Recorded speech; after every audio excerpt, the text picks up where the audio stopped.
या नृत्याला पाया घातला नाही कोणी, मिस्त्री बघितलं नाही कोणी, गवंडी बघितलं नाही, कोण कलाकार आहे या देहाला बनवणारा? वा, आता आजी तुम्ही ऐका. अगदी आजीने गोड प्रमाण दिलं आहे बरं का, परंतु थोडस आपला विषय वेगळा आहे. ऐका, अगदी तुमची प्रमाणे पाठ आहेत, त्याबद्दल काहीच वाद नाही. फक्त मी सांगितलं की मला प्रमाण द्या.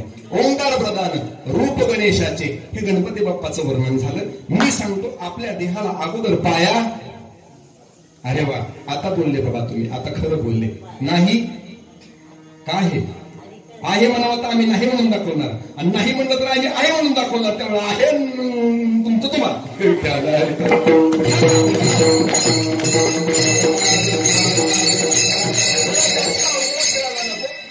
ऐका, अरे या देहाची निर्मिती ज्यावेळेस झाली ना, ते कोणाला सुद्धा माहित नाही.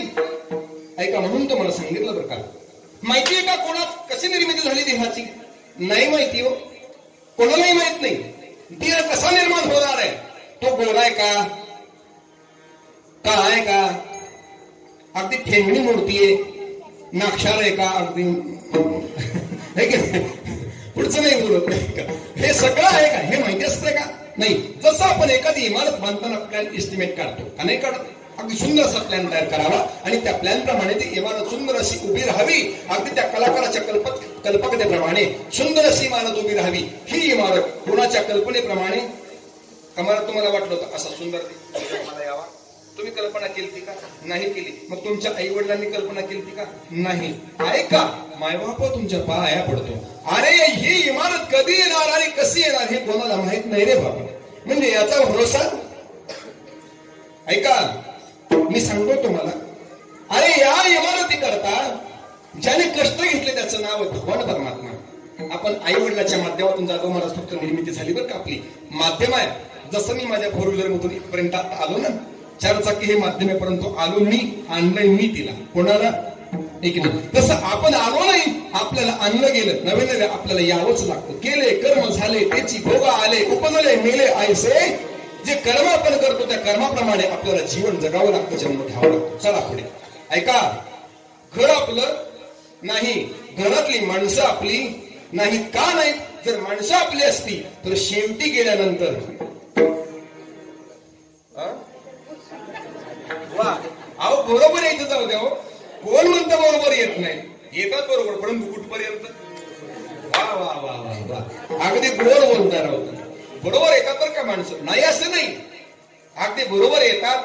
काय ती व्यवस्था आहे राव. वा, काय ते हार, काय ते बुक्का लावणं व्यवस्थित, हा हे की नाही? वा वा वा, अगदी सुंदर असतंय ते. नाही ना, लय प्रसंग वाईट राव आहे की नाही? तो प्रसंग कोणावरती येऊ नये बरं का इथे बसलेल्यांपैकी, परंतु आल्याशिवाय राहणार नाही म्हणता ना. खरं आहे बरं का, आल्याशिवाय राहणार नाही. दादा नाही का मायबाप हो? अरे तो प्रसंग असा, सगळे आपलेच आहेत. पत्नी आपली आहे, मुलं आपली आहेत, भाऊ आपला आहे, वडील आपले आहेत, आई आपली आहे, सगळे आपले, सगळे इष्ट मित्र गणगोत्र सगळे आपले आहेत. परंतु ऐका, ते सगळे जरी आपले असले तरी मात्र चितेमध्ये जळतो तो. मग आपला म्हणता येईल कसा?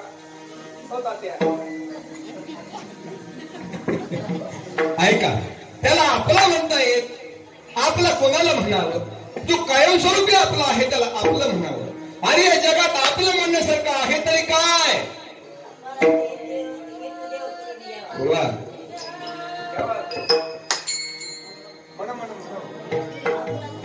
आपला तो देव करणी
आपलं काय नाही म्हणलं तरी प्रमाण हाय म्हणलं तरी प्रमाण बोलायचं पण अवघड आहे.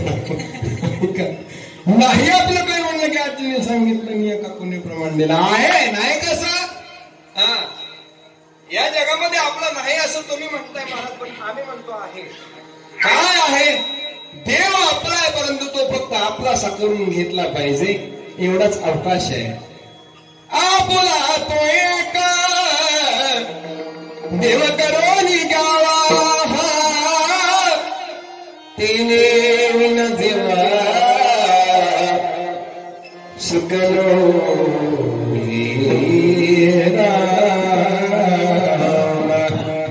मी सांगू धन आपलं, दारा सुद्धा आपली, घर आपलं नाही. ऐका मग मुलं बाळ तरी आपली. आता कसं काय करायचं, खूप आवड आहे बरं का. 3 मुली आहेत मायबाप, सगळी प्रेम करणारी माणसं आपलीच आहेत बरं का. परंतु एक दिवस या सगळ्यांना आपल्याला सोडून जायचं ही शोकांतिक आहे बरं का. पेटी मास्तर अगदी खूप गोड. आणि या 2-3 मुली उभ्या राहिल्यात ना, मला माझ्या मुलींचीच आठवण झाली दिली बरं का. एक 10वीला आहे, एक 8वीला आहे, एक 4थीला आहे. आणि ते भावतं रांगतंय आता. तुम्ही म्हणून महाराज कंपनी टाकली का काय या जगात, हा पण प्रश्न येतो बरं का. चला का हे कर्म अगदी ठरलंय बरं का अगोदर. चला जाऊ द्या. 3 मुली आहेत मला आजची. एवढं प्रेम लावतात ना माणसं ती आपल्या कुटुंबातली, परंतु ते प्रेम खरं नाही असं महाराज सांगतात का. मी सांगत नाही. माझी आई माझ्यावरती खूप प्रेम करते बरं का. माझे बाबा तर फार प्रेम करायचे हो जाधव महाराज, फार प्रेम करायचे. रात्री अपरात्री मी आलो ना, एक दिवस तर बाबा माझ्यावरती काठी घेऊन धावले. कारण त्या तुला कळत नाही का, सोन्या येऊ नकोस रे रात्रीचं. काय सांगायचं म्हातारं, बाबा येऊ नकोस रे रात्री. काय येऊ नकोस, अरे काय काम आहे तुझं इथं. आम्ही सगळं काम व्यवस्थित करतो, परंतु सकाळी येत जा बाळा. हा बाप सांगतो खूप प्रेम करणार, परंतु निघून गेला. आता किती पाहायचं म्हटलं तरी बाप पाहता येत, खूप अवघड आहे रे. ऐका हे मानवी जीवन आहे ना, तसं पाहिलं तर सगळ्या जीवनामध्ये दुःख ठासून भरलेलं आहे. देव सोडला तर नाही एवढा इथला परमार्थ आहे ना, एवढंच मनात काहीतरी चांगलं आहे बरं का. नाही तर बाकी चांगलं असं काही नाहीच वाटत मला या संसारातलं. चला आई थकली आहे, मणक्याचा आजार आहे आईला, मणक्यामध्ये गॅप आहे, तरी सुद्धा रात्रीचं अजून सुद्धा आई दार उघडते बरं का. सौभाग्यवती सुद्धा चांगले आहेत, मालकरी आहेत, गाता गीता भागवत वाचल्याशिवाय, वारकऱ्यांचं दर्शन घेतल्याशिवाय त्यांचं घर अजूनही जेवत नाही बरं का. असं चांगल्या घरातली कुलीन शाली नाही, त्याबद्दल वाद नाही, परंतु आईचं प्रेम काही वेगळंच बरं का. अगदी अजून सुद्धा आई दार उघडते, तांब्याभर पाणी, एक भाकरी आणि थोडी वाटीभर भाजी ठेवलेली असते. अजूनही आई सांगते बाळा आलायस ना तू रात्री अपरात्री, खाऊन घे बरं. ऐका आई आहे तोपर्यंत हे प्रेम आहे, आई गेल्यानंतर हे प्रेम मिळत नाही हो का मिळत आहे. आता मी बाबांची शाबासकीची थाप माझ्या पाठीवरती पडावी म्हणून खूप प्रयत्न करतो. संध्याकाळी गेलो ना घरी, बाबांनी विचारावं सोन्या कीर्तन कसं झालं रे बाळा, पाकिट किती दिलं म्हणून माझ्या बाबांनी मला कधी नाही विचारलं का. 13 वर्षी मी कीर्तन करतोय, कधी नाही विचारलं. फक्त विचारावं बाबा कीर्तन कसं झालं रे बाळा, प्रवास चांगला झाला का, वा सुंदर, एवढं म्हणावं. ऐका आणि कान तुटतो हरे गेले ते कान निघून. आता ऐका, पत्नी तर प्रेम कर त्याच्यामध्ये काही शंका नाही, परंतु सगळ्यात जास्त प्रेम करणारे जात म्हणजे ही बरं का मुलींची. सगळ्यात जास्त प्रेम करणारे जात म्हटलं ना आपल्या ईश्वरे. खूप मुली प्रेम करतात हो, एवढं प्रेम करतात ना शब्दात सांगता येत नाही, निशब्द होऊन जातो मी तर एक दिवस. मोठी मुलगी माझी एक दिवस दिवाळीला आली, वालचंद नगरला BCL आहे, भारतचंद्रन अकॅडमीला सिद्धी, ती आता 10वीला आहे. आणि दिवाळी शिवाय ती येत नाही पण घरी माझ्या. एक दिवस घरी आले आणि मी सारखा असा सुट्या बोलत असतो अशातला विषय नाही. आपल्या घरी असल्यानंतर आपण बघा आपली ती नाईट पॅन्ट, तो चट्टेपट्टेचा टी-शर्ट, शेतकरी कुटुंबातला आहे. चांगली शेती आहे आमच्याकडे, ऊसाची शेती, उजनीचं पाणी आहे. खांद्यावरती कोरा, डोक्याला फेटा नव्हतं, टापर बांधलेली होती, टॉवेल गुंडाळलेला होता. त्या कार्टीने माझ्याकडे पाहिलं ना चिंचोडे महाराज, आणि गाडीतून खाली उतरली, तिला ओळखून नाही आलो मी. तिने एरवी मला सुद्धा मोठ्यात पाहिलं का वर्षातून फक्त एकदाच आणतो तिला आम्ही, कारण तिच्या शाळेचे कडक नियम आहे, ते सुट्टीच नसते तिला, फक्त दिवाळ सणाला ती येते. आम्हाला तर वाटतं ती आजच नांदायला गेली की काय. खूप अवघड प्रसंग आहे बरं का. आज ती एकदा येते ना तरी वर्षातून डोळे भरून तिला पाहावं, आणि एरवी फक्त भेटायला कधी कधी म्हणजे आधी जावं बरं का. मिळत नाही असं वाटतं ना. अरे सासऱ्याच्या अगोदरच आपण त्याला एक सासरा निर्माण करून दिलं, म्हणून दुसऱ्या दोन ते आमच्याकडे ठेवले. आम्ही त्यांना जबरदस्ती करत नाही, म्हणून ती कोणती जबरदस्ती नसेल. ती कार्टी आली आणि मिठीच मारली मला. बाबा काय हा अवतार आहे, या अवतारामध्ये तुम्हाला पाहावं अशी कल्पना सुद्धा कधी केली नव्हती. अहो कोणा करता हे कष्ट करायचं, आमच्या करताच ना. काळजी करू नका बाबा, आम्ही खूप मोठं होऊ, IAS IPS अधिकारी होऊ, आणि 90-95च्या घरात त्या मार्क पडतात प्रकार. ती हुशार आहे. माझा गुणगौरव मी करत नाही, परंतु मुलीचा विषय निघला म्हणून सांगतो, खूप प्रेम करावं. पप्पा आमची काळजी करू नका हो तुम्ही तुमच्या जीवाला जपत जा. आणि ऐका, त्यांच्या आग्रहाखातर विचारचा की गाडी घेतल्यानंतर गेली 12 वर्ष मी एसटीने प्रवास केला, महाराष्ट्रावर, महाराष्ट्राच्या बाहेर चेन्नईपर्यंत कीर्तन करत गेलो. परंतु त्या मुलींच्या आग्रहाखातर त्यांनी सांगितलं, बाबा आमची काळजी तुम्ही करायची नाही. ऐका, एक लहान पिल्लू बघा, याच्यापेक्षा थोडं मोठं आहे, 4th आता 4थीला शाळेत येते. रोज मी कीर्तनाला निघालो ना, ते जवळ येतं, काचवलेली असते ना गाडीची, थाप मारता, पप्पा काच खाली का मारावं, काच खाली करायला लावतं आणि तोंड बाहेर घेणार माझं. एक गोड गालाची पापडी घेणार आणि बेस्ट ऑफ लक म्हणणार, पप्पा बरं का. आणि या मुलींनी कधी मला खाऊ काही आणणार, आम्हाला ड्रेस कसा घेणार. ऐका, तिला प्रॉमिस केली मी गेल्या वर्षी, मला त्यांना उसाचं बिल आलं ना, एक छानशी सायकल आली, आणि माझ्या गाडीमध्ये ते पैशाचं बंडल तिने पाहिलं आणि तिला वाटलं पप्पांचं बिल आलंय बरं का उसाचं. ते गाडीतून तिला तिच्या मम्मीने पैसे काढायला सांगितले. मी गाडी ठेवून दुसऱ्या कार्यक्रमाला गेलो होतो. तिने पैसे काढले आणि घरामध्ये पेटीमध्ये व्यवस्थित ठेवले तिजोरीमध्ये. संध्याकाळी आल्यानंतर आल्या तिचा उपक्रम बरं का, आल्या फक्त एक गोड गालाची पापी घेणार, पिशवी कधी उघडून बघितलं नाही माझ्या बापाने माझ्याकरता काय आणले ते. ऐका माय बाप, मुलगी मुलगीच असते, मुलीची जागा मला वाटतं कोणालाच घेता येत नाही कडे. आणि भाग्यवाने मला 3 मुली आहेत. दादू म्हणतात तुम्हाला किती? मुलगीच नाही का? ऐका, पाया पडतो, दुर्दैव आहे तुमच्यावर, जीवनात एक तरी मुलगी व्हावी. ऐका, मुलीशिवाय मजा नाही रे. अरे त्या बापाचं आणि मुलीचं नातं काही जगा वेगळंच आहे बाबा. ऐका, अरे ती मुलगी मोठी व्हावी आणि तिला एखादं स्थळ यावं रे दादा, आणि स्थळ आल्यानंतर त्या बापाला एवढा आनंद होतो, IAS IPS अधिकारी मुलगा आहे, चांगलं मोठं कुटुंब आहे, वाल्यकरवाडी सारख्या ठिकाणी 3 मजली बिल्डिंग आहे, अगदी मस्त आनंद वाटतो त्या बापाला.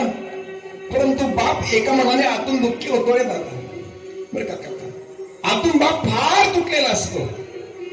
पोरीची पसंती आली की बापाचं काळी धडधडतं. का धडधडतं? चिमणी घरट सोडणार म्हणून आतल्या खूप रडतं. पोरीची पसंती आली ना, बापाचं काळी धडधड धडधड करतं, आणि चिमणी घरट सोडणार म्हणून आतल्यात खूप रडतं. रडतो बाप बरं का. बाप तुटतो, बाप कोसळतो. ऐका, पाया पडतो तुमच्या. हे बापाचं आणि मुलीचं नातं आहे बरं का. या घरातला चिवचिवाट आता कायमचा थांबणारा असतो, म्हणून बाप लेक झोपल्यावर त्याच्याकडे पाहून रडत असतो. या घरातला चिवचिवाट कायमचा थांबणार आहे, म्हणून बापाला फार वाईट वाटतं, आणि तिच्याकडे पुन्हा पुन्हा पाहावं बापाने आणि रडावं. काय रे, अगं तू हाताच्या फोडाप्रमाणे सांभाळा का मी तुला. ऐका, माझ्या 3 मुली आहेत ना, आतापर्यंत काहीच कमी केलं नाही मी. अगदी काही त्यांनी सांगायच्या आत माझी वस्तू हजर असते. का हजर असते? अरे आज ना उद्या जाणार म्हणून पोरगी जरा जास्तच लाडाची असते बरं. पोरगी जरा जास्तच लाडाची असते बरं. आज नाही तर उद्या ती जाणार आहे आणि एक दिवस या बापाचा त्याग करणार आहे, म्हणून ती पोरगी जास्तच लाडाची असते माझ्या बाप. हे सगळं असं कुटुंबाचं नातं आहे दादा महाराज. परंतु एक दिवस या माया जाळातून आपल्याला निघून जायचं आहे दादा, हो तुमच्या पाया पडतो. म्हणजे यांच्यामध्ये असतं भोपट निपक्षानं. ऐका, मुली गोड आहेत, फार प्रेम करतात, पत्नी अगदी गोड आहे, आई त्यांच्या आईपेक्षा सर्वश्रेष्ठ आहे, आणि बापाचं तर सांगूच नका, बाप तर सगळ्यांचा मालक आहे रे.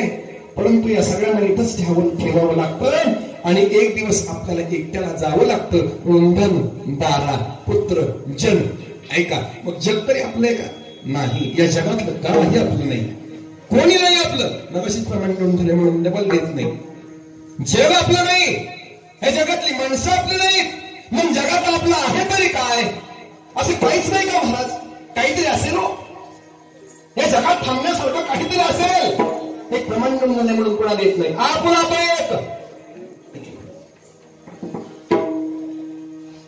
सगळं आयुष्यात दुःखाने ओथंबून गेलंय, तर मग या आयुष्यामध्ये सुख मिळेल का नाही महाराज? कुठं?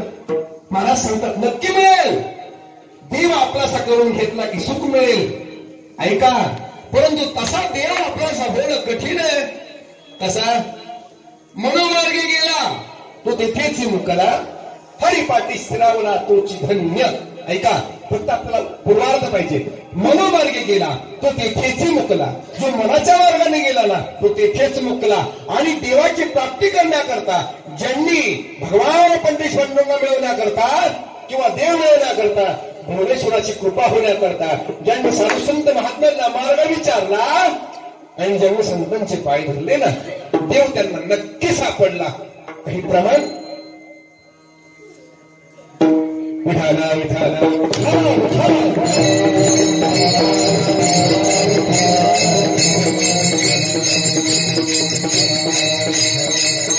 ऐका, अजूनही सांगतो, लक्षात येते का बघा. अरे देवाची प्राप्ती तशी होत नाही. मग संतांनी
पुढे चलूया.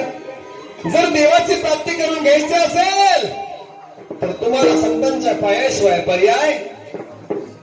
हरिप्राप्तीसी उपाय, हरिप्राप्तीसी उपाय.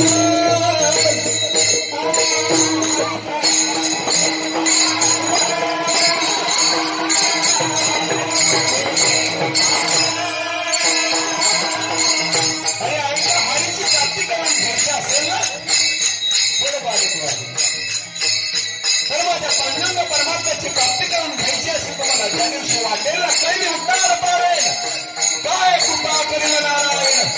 आईसे तुम्ही सांगा हरिप्राप्तीशी. हरिप्राप्तीचा एकमेव उपाय, जर तुम्ही संतांना शरण गेला ना माझ्या बापू, ऐका, अरे तुम्हाला देवच नुसतं भेटणारच नाही. देवा मग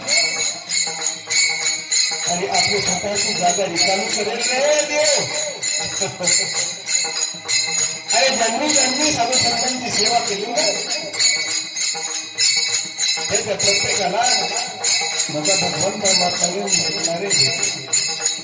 मार्गीचे प्रमाण सांगतो. मगाशी मी सांगितलं मी संत पुजावे आरोग्य आणि देव मंत्र अगोदर संत आहे. का संत आहे याच्या पाठीमागचं कारण सांगतो तुम्हाला. कारण देवाला जर कोणी दाखवलं असेल तर साधू संत माय बापाने दाखवलं. ऐका, आपल्याला जग दाखवलं. कोणी दाखवलं?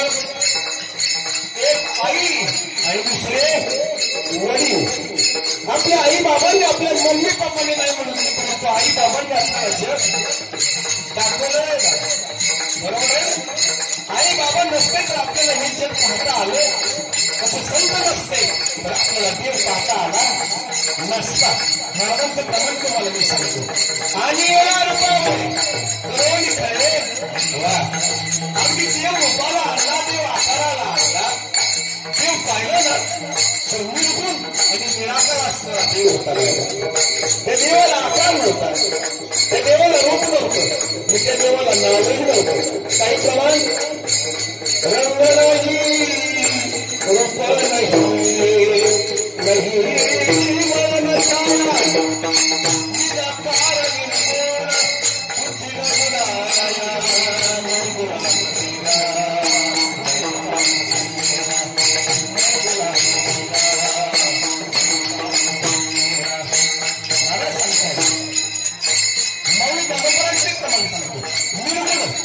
निराकार नाहीच्या आकाराचं प्रमाण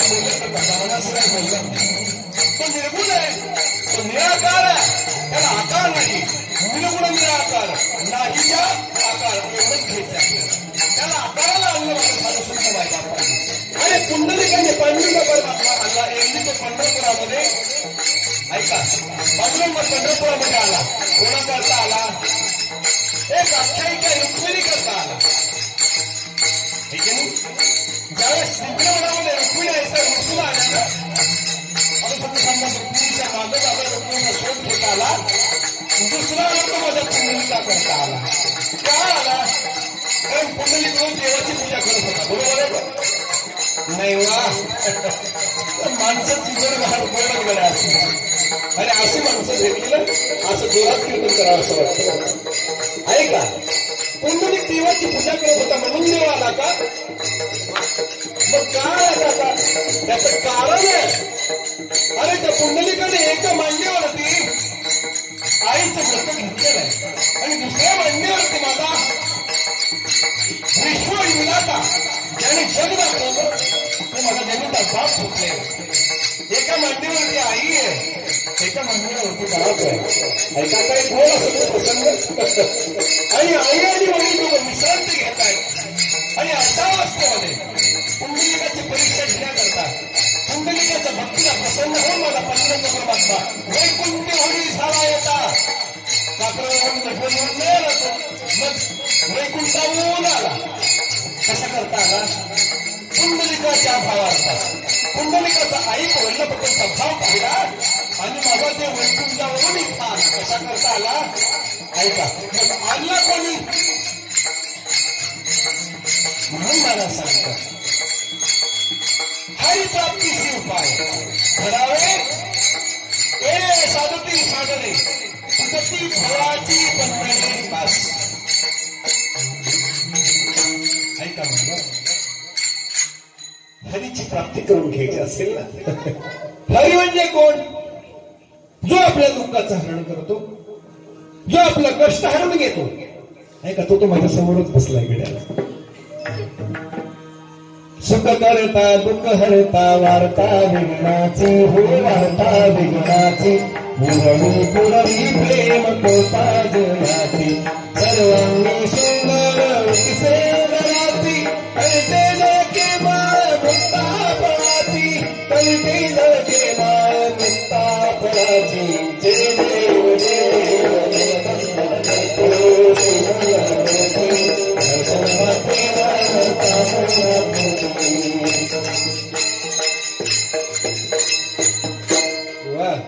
तो सुख करत आहे, परंतु ते आरती व्यवस्थित म्हटली तर व्यवस्थित होते बर का. सुख करता दुःख हरता, बघा बर का, याच्यामध्ये गंमत आहे आरती म्हणण्यामध्ये बर का. सुख करता दुःख हरता वार्ता विघ्नाची, असं नाही ते आपल्या सोयीचं आपण म्हणून घेतलं आहे का बर का. सुख करता आहे, दुःख हरता आहे, वार्ता विघ्नाची मुरवी. अर्थ लावून घ्या. सुख करता दुःख हरता वार्ता विघ्नाची मुरवी. तो विघ्नाची वार्ता उरूच देत नाही असा तो मुरवी. वार्ता विघ्नाची मुरवी. आणि पुढे बर का, ऐका, आपण म्हणताना खूप गोंधळ करतो. मुरवी पूर्वी प्रेम. आता कसा अर्थ लावायचा? माझी संगतीच लागत नाही. ऐका, तुम्ही म्हणा कसंही, परंतु संगती लावताना अशी लावा. सुख करता दुःख हरता, सुख प्रदान करणारा आणि दुःख घेऊन जाणारा किंवा दुःखाचं हरण करणारा, वार्ता विघ्नाची नवरू देणारा, पुरवी प्रेम, ऐका, प्रेम पुरवणारा असा असणारा कृपावंत देव तो माझा गणपती बाप्पा. ऐका बरं का, त्याला म्हणतात हरी, जो दुःखाचं हरण करतो ना. आणि ऐका बरं का, ज्याच्या कंठामध्ये नामचिंतन आहे ना, जो देवाचं भजन करतो ना, मला वाटत नाही त्याला कोणतं दुःख असेल म्हणून. का असेल हो? ऐका, अरे तुमच्या डोक्यावरती अगदी 100 किलोचं ओझं असलं ना आणि मुखामध्ये देवाचं नामचिंतन असलं तरी सुद्धा तुम्हाला कधी ते ओझं आहे असं वाटणार. काही प्रमाण सप्रमाण सांगेन तुम्हाला, मगाशीच बोललो मी. ऐका, याला प्रमाण आहे. हरिने माझे हरिले चित्त, हरिने माझे हरिले चित्त,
तुम्हाला सांगितलं आज मी माझं शास्त्र घरीच ठेवून आल्यासारखं आलं होतं.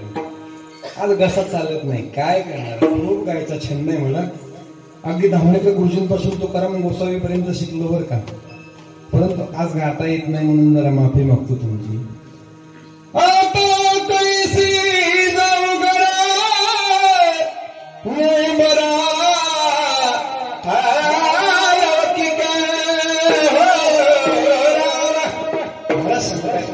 हरिले माझे हरिले चित्त भार. ऐका प्रमाण काय दिलं तर तुम्हाला, जर तुमच्या मुखामध्ये नामचिंतन असेल, देवाचं भजन असेल, भार अवित्त विसरली. ठीक आहे, ऐका, देव विसर पडतो बरं चित्ताचा. कोणी एक भरली नारी विकिता गोरस, काय म्हणू लागली, गोविंद घ्या कोणी दामोदर घ्यावी, तव तव हासती मथुरे जागे, तव तव हासती मथुरे जागे,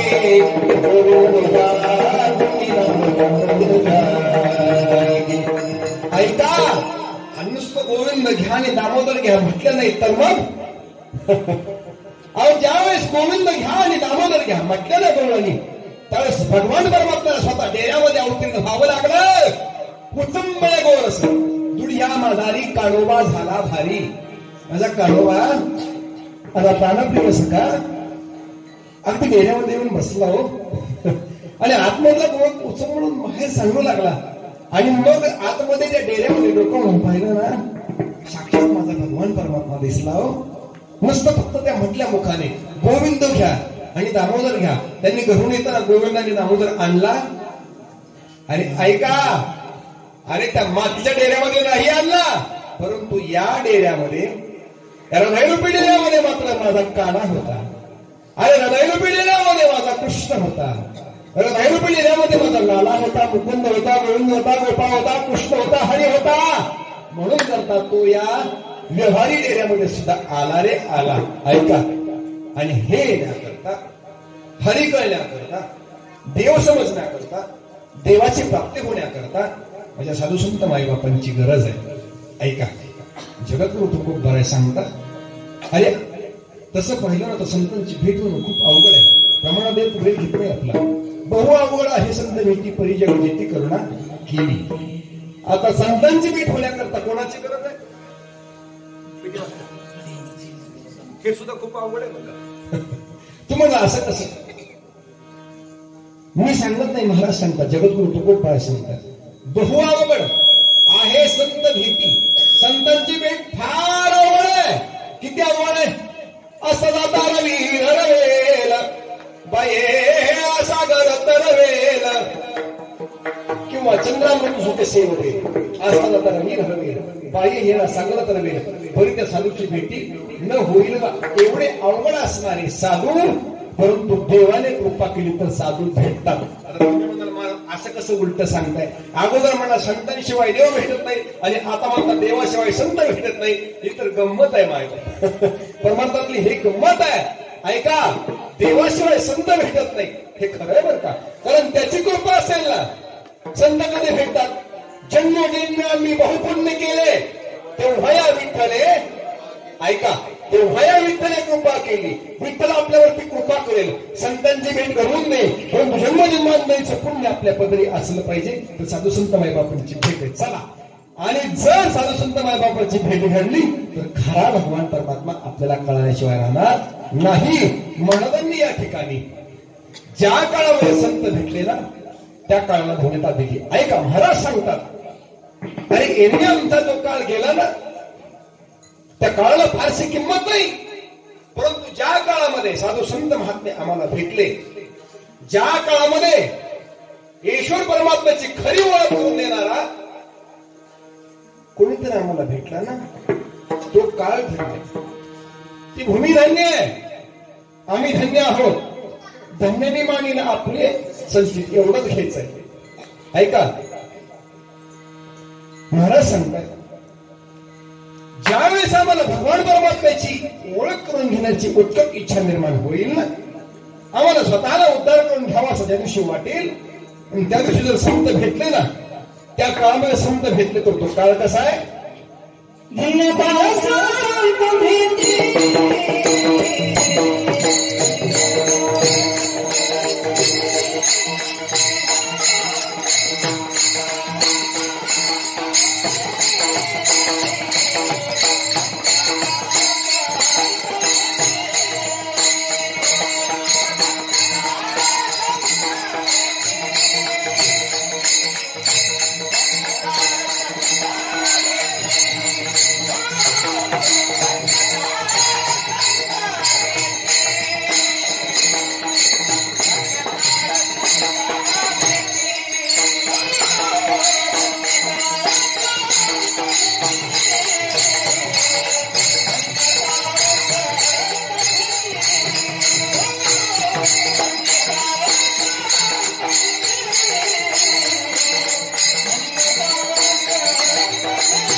संत भेटी पायी मिठी पडले तो. त्या काळाला धन्य काय. अरे गेलेलं जीवन किती पैसा कमावला, किती इमारती बांधल्या आणि किती श्रीमंत झाला, किती गाड्या घेतल्या, याला किंमत नाही. किती वेळा निवडून आला याला सुद्धा किंमत नाही. परंतु त्या काळाला किंमत आहे. कोणत्या काळाला? ज्या काळामध्ये खऱ्या अर्थाने आपल्या नरदेहाचं सार्थक होणार आहे आणि त्या नरदेहाचं सार्थक करणारे साधू संत मायबाप भेटतील ना. नरदेहाचं महत्व सांगणारे साधू संत मायबाप भेटतील. देवाची ओळख करून देणारा कोणीतरी मला भेटेल ना, तो काळ धन्य आहे. आणि त्या काळामध्ये जर त्यांच्या पायावरती माझी मिठी पडली ना, तो काळ धन्य आहे. पायावरती मिठी का? एक प्रमाण सांगतो. विठोबाचे भक्त होळे त्यांच्या चरणी ज्ञान लोळे, त्यांच्या चरणावरती ज्ञान आहे म्हणून पायी मिठी पडली तो. आणि आपल्या मनामध्ये संशय आहे बरं का. जोपर्यंत आपण खरी गोष्ट पाहत नाही तोपर्यंत संशय असतो. आजचे महाराज चांगले असतील का? कीर्तन चांगलं करतील का? त्यांना गाता येत असेल का? बोलता येत असेल का? नक्की काय सांगतील ते? नक्की कोणता अभंग घेतील? अभंग सोडवता येईल का? त्यांची संस्था झाली असेल का? एक ना अनेक प्रश्न मनामध्ये असतात तर का माणसाच्या. परंतु ज्या वेळेस तुम्ही ऐकाल ना, आता पटलं ऐका, ज्या वेळेस तुम्ही खऱ्या अर्थाने त्या वक्त्याचं कीर्तन ऐकाल ना, त्यावेळेस तुम्हाला कळेल. आता त्याला येत असेल नसेल तो भाग करू नये, परंतु ऐका, संदेह कधी तुमचा मिटणार आहे? ज्यावेळेस तुम्ही घरून अगदी कीर्तन ऐकण्याचा मानस मनामध्ये धरून निघाल आणि निघाल्यानंतर इथं पोहोचाल तोपर्यंत संशय, परंतु इथं बसलं की संशय मिटला. बरं दिसतंय जरा असं किमान.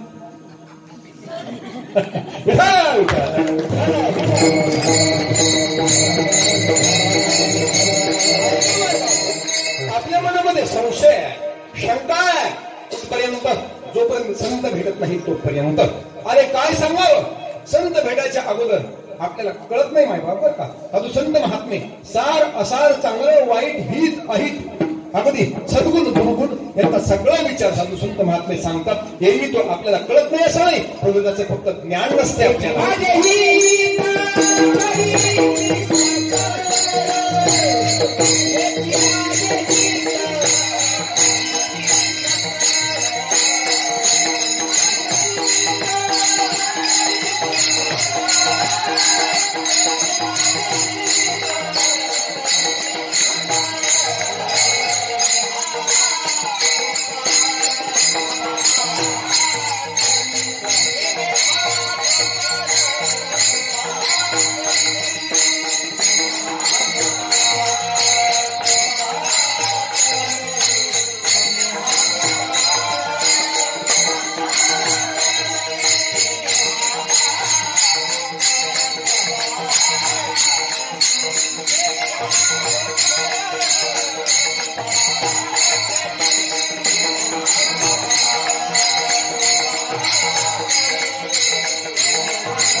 ऐका, अरे साधू संत महात्मे भेटतील, जोपर्यंत भेटत नाही तोपर्यंत चिंता आहे.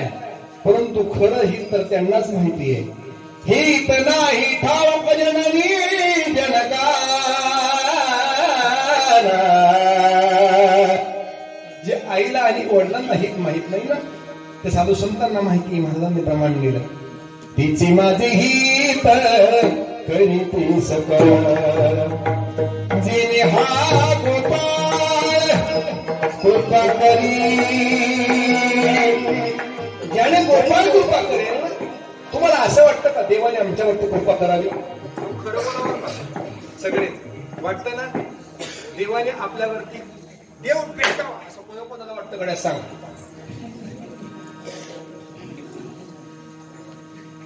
जाऊ का? आणि असं कोणीतरी आहे की नाही, वाटतं का नाही तुम्हाला देव भेटावा असं? आता कुठलं तुम्ही सांगितलं सगळ्यांना वाटतंय आहे की नाही? आणि खरंच वाटतं बरं का, प्रत्येकाला वाटतं देव भेटावा, परंतु आतापर्यंत कोणाला भेटलाय? आता खूप अवघड आहे. तुम्हाला भेटावा असं वाटतं परंतु भेटला? आता ऐका, याचंही एक कारण आहे. भेटावं असं वाटतं परंतु मनापासून नाही प्रेम करत तुम्ही देवावर. काही शंका आहे का? संदेह आहे, देव भेटल की नाही? भेटावं असं वाटतं बरं का, परंतु भेटल की नाही याची शंका आहे. का नाही भेटणार? कारण त्याला जी भक्ती आवडते ती आपण करतो की नाही हे आपल्याला माहित नाही बरं का. ऐका, तुम्हाला सगळ्यांना देव भेटेल, जनाबाईला देव भेटला का नाही भेटला? फक्त देवाला भेटण्याची उत्कट इच्छा. अगदी ते गेलं बघा पिल्लो आता. बघा इथं बसले वा. अगदी काय सांगावं तुला, मोबाईल मध्ये माझ्या नंतर तू फोटो पहा, तुझ्यासारखी जनाबाई आमची अगदी तशीच देखणी सुंदर. काय सांगावं तुला बाळा, एक ती गोड ना, त्यांचीच मला आठवण झाली आज. ऐका, त्या जनाबाईला वाटलं मला देव भेटावा. अगदी लहान वय आहे, अगदी लहान वय, आणि त्या लहान वयामध्ये बापाच्या हाताला धरून पंढरपुरामध्ये यावं, मरकाच्या तोंडून देवाची अगदी कीर्ती ऐकावी. राजस सुकुमार मदनाचा पुतळा, देव राजस आहे, सुकुमार आहे, कस्तुरी मावट आहे, सुंदर ते ध्यान आहे. देव खूप गोड आहे. तुझी गाई कोटीच्या प्रकाशे कमल नयन हास्य वदनाचे. दादा म्हणत असं वाद केलं कुणीतरी, मला वाटतं बरं चाललंय म्हणतात. काही करे खरं सांगू का तुम्हाला, तुम्हाला भगवान परमात्मा भेटावा असं प्रत्येकाला वाटतं. तसं जनाबाईने सुंदर गोड अभंग ऐकले, रोज भोपाळी ऐकावी, आणि त्या भोपाळीमध्ये एक अभंग माऊली ज्ञानोबारायांनी गावा. योगिया बोलब तो देखीला साधू, योगिया बोलब